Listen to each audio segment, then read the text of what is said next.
sasabihin ako sa iyong sikreto ng mga babae. Alam mo ba na mas mabilis silang nahuhulog sa lalaking hindi sila inuuna?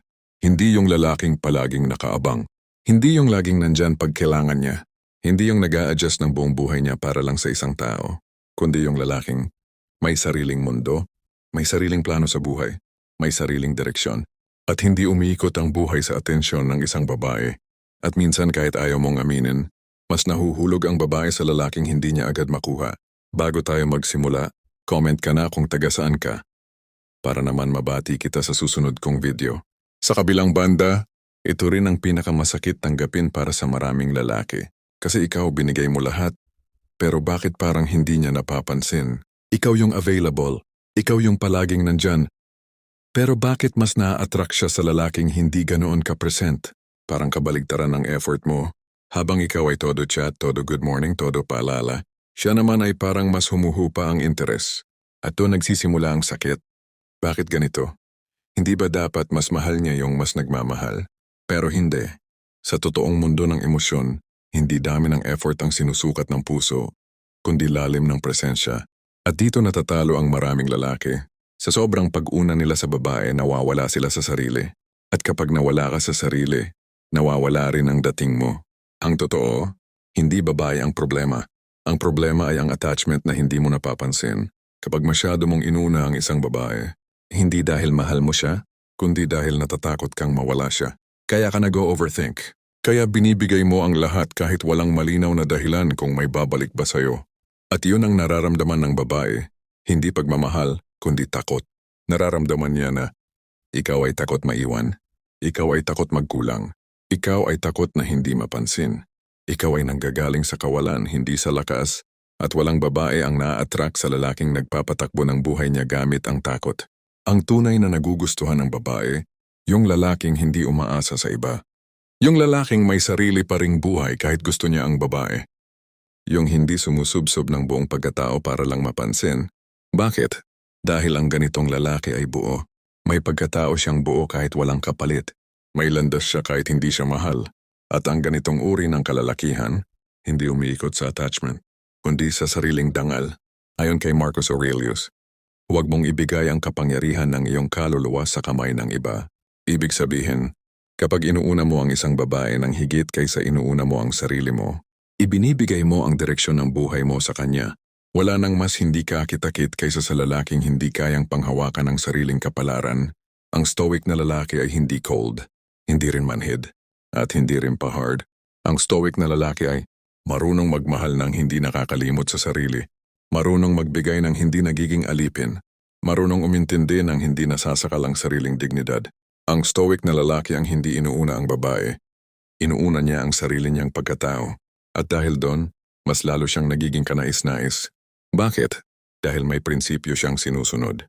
At ang prinsipyo ay mas mahalaga kaysa pansamantalang kilig. Gusto mo bang malaman kung paano nagiging magnet ang lalaking hindi inuuna ang babae? Ganito ang gawin mo. May oras siya para sa babae pero hindi lahat ng oras. Alam niya kung kailan maglaan ng atensyon. At kung kailan kailangan niyang bumalik sa sarili niyang buhay. Hindi siya nagmamadali sa reply. Hindi dahil sa pagpapakyut. Kundi dahil may ginagawa siya na mahalaga sa kanya. Hindi niya sinasakripisyo ang sarili niyang mga plano para lamang ma-please ang babae. Hindi niya tinatanggal ang priorities niya. Hindi niya tinatanggal ang boundaries niya. May sinusundan siyang landas. At hindi babae ang direksyon nito. May goals. May mission. May disiplina. May sariling mundo. At dahil doon, nararamdaman ng babae na kung mapili siya ng ganitong lalaki, swerte siya. Hindi dahil pinilit kundi dahil totoo. Hindi niya kinokontrol ang babae. Pinapalaya niya. At dahil malaya ang babae, mas malaya rin siyang mahulog. Pero teka, baka sabihin mo, ganun pala, hindi ko siya uunahin para mahulog siya sa akin. Mali, yan ang bitag ng ego. Kapag ginawa mo ito para manipulahin siya, mararamdaman din niya yon. At babalik lang sa zero ang lahat. Hindi mo ginagawa ito para mas gusto ka niya. Ginagawa mo ito dahil ito ang tama para sa sarili mo. Ang stoic ay hindi nagtatago. Hindi rin gumagawa ng larong pang-ego. Hindi nagpapakipot para lang magmukhang mataas. Ang stoic ay kalma, buo, may sariling prinsipyo. Hindi nagpapaikot ng tao. Hindi umaasa sa approval. Kung inuuna mo ang sarili, Dahil iyon ang natural mong hakbang tungo sa pag-unlad, doon nagiging wasto ang enerhiya mo, at doon nahuhulog ang babae. Hindi sa laro mo, kundi sa pagpapakatao mo. Kapag natutunan mong hindi unahin ang babae, hindi dahil sa pride, kundi dahil sa respeto mo sa sarili mo, nagkakaroon ka ng kakaibang lakas na bihirang makita sa mga lalaki ngayon. Ang resulta, hindi ka madaling mawindang kapag hindi ka niya nire-replyan. Kasi alam mong may sarili kang mundo, hindi ka nauubos sa paghabol. May lakas ka para sa sarili mong misyon, napapalitan ng desperasyon ng dignidad, at dignidad ang pinakamatinding pabango ng isang lalaki. Mas nagiging natural ang connection.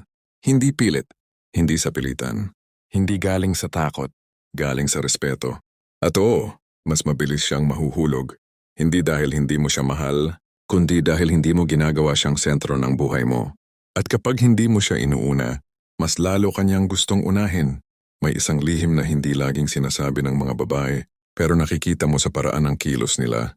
Kapag ang isang lalaki ay may sariling direksyon, may sariling mundo, at hindi umiikot ang buhay sa kanila, doon sila mas mabilis mahulog. Hindi dahil gusto nilang ipagpalit mo sila, kundi dahil gusto nilang pumasok sa mundong hindi sila ang nagtatayo. At ang lalaking hindi inuuna ang babae, hindi dahil wala siyang pakialam, kundi dahil may pinanghahawakang prinsipyo, ay siyang pinakanakakahumaling sa puso ng babae. Pero bago mo maintindihan ang lakas ng ganitong lalaki, kailangan mo munang harapin ang katotohanang masakit para sa karamihan ng lalaki ngayon. Karamihan sa lalaki, kapag nagustuhan ng babae, ang unang ginagawa ay isuko ang sarili. Isusuko ang oras, isusuko ang pangarap, isusuko ang routine. Nakafocus lang sa isang tao kahit hindi pa sila. At habang ginagawa nila ito, unti-unti silang nawawala. Nawawala ang dating, nawawala ang respeto sa sarili, nawawala ang presensyang minsan ay tunay namang malakas. Mas masakit pa, habang mas pinapahalagahan nila ang babae, mas bumababa ang tingin sa kanila ng mismong babaeng mahal nila. Kasi ramdam ng babae kung ang lalaki ay nagpapakaburaot na sa pag-una sa kanya. At walang babae ang nahuhulog sa lalaking ubos na ang sariling dignidad. Bakit ganito? Ano ang sikretong hindi nakikita ng karamihan? Simple lang, attachment. Kapag inuuna mo ang babae, hindi dahil malalim ang pagmamahal, kundi dahil malalim ang takot mo. Takot siyang mawala. Takot mabigo. Takot na hindi siya mapansin. Takot na hindi ka piliin. At ang takot ay may kakaibang enerhiyang naisense agad ng babae. Kaya kapag ang isang lalaki ay todo bigay, todo habol, todo pa-cute, hindi effort ang nararamdaman ng babae. Ang nararamdaman niya ay takot siyang mawala ako. Kaya hawak ko siya. At mula doon, pumapanipis yung attraction. Pero ang lalaking hindi inuuna ang babae, hindi dahil sinasadya, kundi dahil hindi siya naka-attach. Iba ang hatid. Ramdam ng babae na ang lalaki ay may sariling mundo, may sariling lakas, may sariling identity, may sariling mission na hindi siya ang pinagmumulan at hindi mabubuwal kahit mawala ang kahit sinong tao. At sa ganitong presensya, natural na nahuhulog ang babae, hindi sa ego ng lalaki, kundi sa katahimikang ibinubuga ng isang lalaking hindi nakatali. Sabi ng mga Stoic, ang tunay na kalayaan ay nasa paghawak sa sarili. Kung hindi mo kayang hawakan ang sarili mong emosyon, hawak ka ng mundo. At kung hawak ka ng mundo, hawak ka ng kahit sinong babae na pwedeng dumaan sa buhay mo. Kaya ang stoic na lalaki. Hindi takot magbigay, pero hindi rin takot mabawasan. Hindi takot magmahal, pero hindi rin takot mawalan. May puso siya, pero hindi siya nagpapasipsip ng buong buhay sa isang emosyon. Ayon sa Stoicism, unahin mo ang dapat unahin. At ang dapat unahin ay hindi babae, hindi relasyon, hindi approval, hindi validation, kundi sarili mong virtue, karakter at direksyon sa buhay. Kung inuuna mo ang pagkatao mo, hindi ka nagiging marupok sa damdamin, hindi ka nagiging reactive, hindi ka nagiging alipin ng atensyon. At ang hindi marupok, ang hindi reactive, ang hindi alipin, ay nagiging isang higante sa mata ng babae. Paano mo isasabuhay ang pagiging lalaking hindi inuuna ang babae, pero hindi bastos, hindi nagpapaasa at hindi nangiiwan? Ganito ang stoic way, panatilihin ang sarili mong routine. Kung may gym schedule ka, sundin mo. Kung may negosyo kang binubuo, ipagpatuloy mo. Kung may pangarap ka, unahin mo yon bago chat. Hindi ka nagiging cold. Nagiging disiplinado ka. Ibigay ang oras pero hindi ang buong buhay. Kapag nagbibigay ka ng oras sa babae, present ka, attentive ka, marunong kang makinig, pero pagkatapos nun, bumabalik ka sa sarili mong mundo. Hindi ka nagiging paasa, Nagiging balanced ka. Huwag maging sunod-sunod reply kung wala kang ginagawa. Kung may ginagawa ka, ituloy mo. Ang lalaking may priorities ay mas kaakit-akit kaysa lalaking walang ginagawa, kundi bantayan ang chat. Hindi ka nagiging pa-mysterious. Nagiging grounded ka. Panatilihin ang sarili mong paglago. Araw-araw kahit 1% improvement lang? Stoic reading. Disiplina sa katawan. Pag-control sa emosyon. Pag-set ng boundaries. Dahil ang lalaking lumalago ay lalaking hinahangaan. Huwag pilitin ang babae na mahalin ka. Hinahayaan mo siyang dumaloy. Hinahayaan mong kusang lumapit. Hinahayaan mong kusang mahulog. Hindi ka nagmamanipula. Nagbibigay ka ng espasyo para sa natural na attraction. Ngayon ito ang pinakadelikadong parte. Kadalasan dito nadadapa ang mga lalaki kapag narinig nila ang konsepto na mas mahulog ang babae kapag hindi mo siya inuuna. Ang ginagawa nila, nagpapakipot, nagpapa-hard to get, nagpapanggap na busy, gumagawa ng psychological games para lang magmukhang mataas. At dito pumapasok ang ego trap. Kasi kung ginagawa mo ito para lang mahulog siya, hindi ka stoic. Naglalaro ka lang.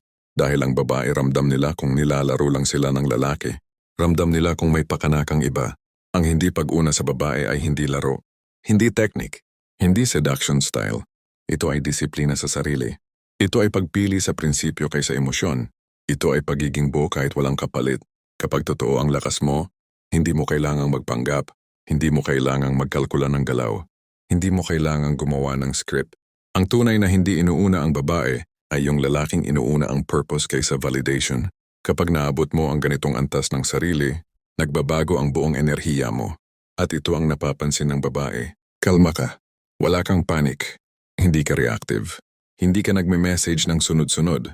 At ang lalaking kalmado ay lalaking pinakakaakit-akit. Hindi mo pinipilit ang mga bagay. Wala kang pilit na label. Wala kang pilit na ano tayo. Wala kang pilit na atensyon. At dahil hindi mo siya hinahabol, siya ang unti-unting lumalapit. Nire-respeto ka niya. Dahil respeto ang nakikita niya, hindi desperasyon. May lalim ka. May mundo kang hindi niya pagmamay-ari. At gusto niyang maging bahagi ng mundong iyon. Hindi dahil obligado siya, kundi dahil kinakaibigan niya. At oo, mas mabilis siyang mahuhulog. Mahuhulog siya sa presensya mong hindi basta-basta, lakas mong hindi gawa-gawa, disiplina mong hindi nag-iibang direksyon dahil sa feelings, dignidad mong hindi nagigiba kahit nasasaktan ka, katahimikang hindi niya mahanap sa iba. Hindi dahil hindi mo siya inuuna, kundi dahil inuuna mo ang sarili mong pagkatao. At ang lalaking inuuna ang sarili ay lalaking gusto ng babae na pahalagahan. Ngayon, tanungin mo ang sarili mo, ako ba ang lalaking may sariling direksyon? O ako ba ang lalaking nawawala kapag may gusto akong babae? Kung kaya mong aminin, ibig sabihin kaya mo ring baguhin. Kung nagustuhan mo ang video na ito, i-comment mo sa baba. Uunahin ko ang sarili kong lakas. At kung gusto mo pa ng mas malalim, mas kalmado, mas matibay na stoic mindset para sa mga lalaki, i-like mo ang video na ito at mag-subscribe ka na rin. Thank you for watching.